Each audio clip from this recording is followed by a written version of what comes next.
So hey everyone, in this video we are going to see how to reset WTV box remote, repair, factory reset and fix not responding.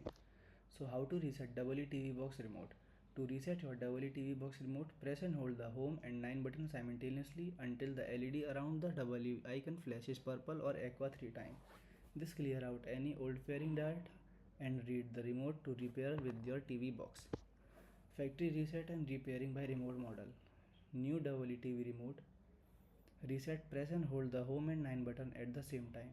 Hold. Wait for the LED light around the double E icon to flash purple or aqua 3 times, then release. Repair. Point the remote at your WTV box and press OK. It will pair automatically via Bluetooth. Second is for older model. Reset. Press and hold the home button and 7 together. Hold. Wait until the LED around add the BT flash purple 3 times. Third one is Legacy U View remote. For reset, press and hold the AD, sub and BT player button all together for 5 seconds. Confirm the blue light will flash 3 times to sign a successful reset. Fixing an unresponsive remote. If your remote refuses to connect or control your box, apply these quick troubleshooting fixes. Fix 1 is perform a power drain.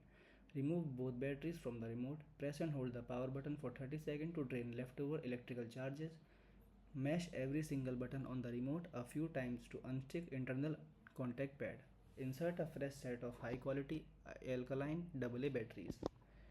Fix 2 is reboot the WTV box. Unplug the power cable from the back of your WTV box. Wait for 30 seconds. Plug the cable back in and wait for the box to load up. Try the home plus 9 pairing method again once the box boot. Third one is use the find remote feature. If you have a WTV box Pro, press the WPS or find remote button on the side of the unit. Your remote will start beeping for 30 seconds, forcing its wireless connection to wake up. Thank you.